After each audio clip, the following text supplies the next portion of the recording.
Circulatory system is a network between blood vessel, and the heart. This network supplies tissues with oxygen and other nutrients, transport hormones, and removes unnecessary waste products. The arrangement and flow of blood vessels is from the aorta, which is in size of large, down to the arteries, to the arterioles, the capillary beds, venules, veins, and lastly to the inferior vena cava. The pressure is strongest at the aorta because it is the artery that pumps out the blood to the entire body. The distance from the aorta, the starting pressure, decreases the pressure. The farthest blood vessel from the aorta is the superior inferior vena cava, which explains why they have the lowest blood pressure, from the fact that it is the farthest blood vessel from the source, which is the aorta. But a great volume of deoxygenated blood is gathered in these veins to be reoxygenated and pumped back from the aorta for the cycle to start again. Veins usually have low pressure but contain a great volume because they are far from the source of the pressure. But they have much deoxygenated blood flowing through them because they collect deoxygenated blood from all over the body to be reoxygenated at the heart and the lungs. Actually, veins simply collapse when contracted.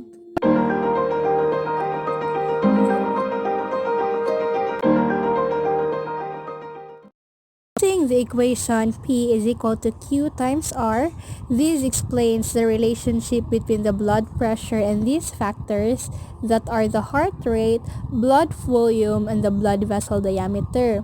So this equation is as the same as the change in P is equal to Q times R. So change in P represents as a change in the blood pressure, Q for the blood flow, and R for the constant resistance.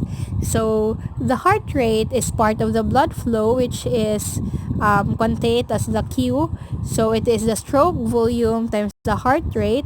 So a faster heart rate or high BPM would increase blood pressure. So it is relatively proportional.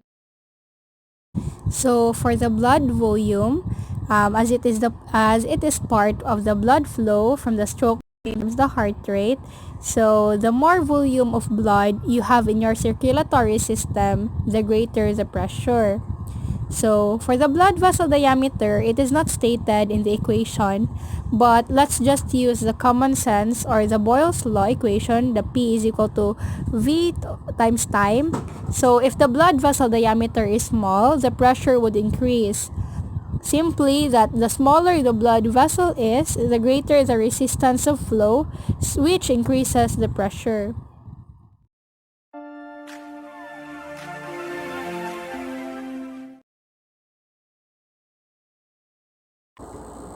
The system works with different hormones that comes from the different sources, receptors, has different effector organ, plays different roles, affecting different factors, and contributes different effects to the system.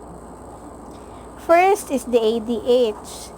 So it comes from the hypothalamus, chemical receptors, osmoreceptors. It affects the kidneys collecting dust. It promotes water reabsorption, affecting the blood volume, increasing the blood pressure. Next is the angiotensin. It comes from the adrenal glands. Angiotensin receptors, it affects the kidneys to regulate the blood pressure, affecting the blood volume like the ADH and increasing the blood pressure.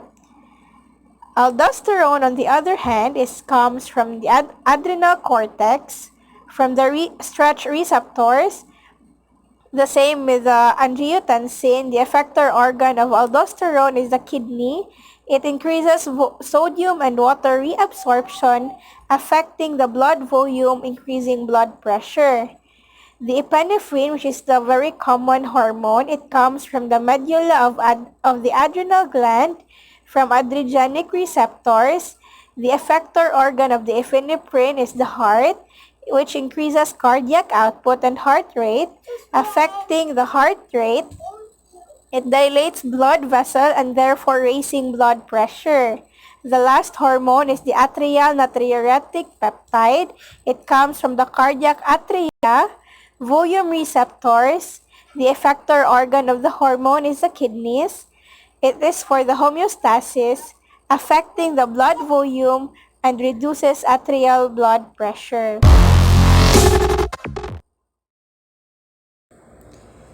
Just a heads up, it is important to regulate your blood flow because it will put you into higher risk on future health problems.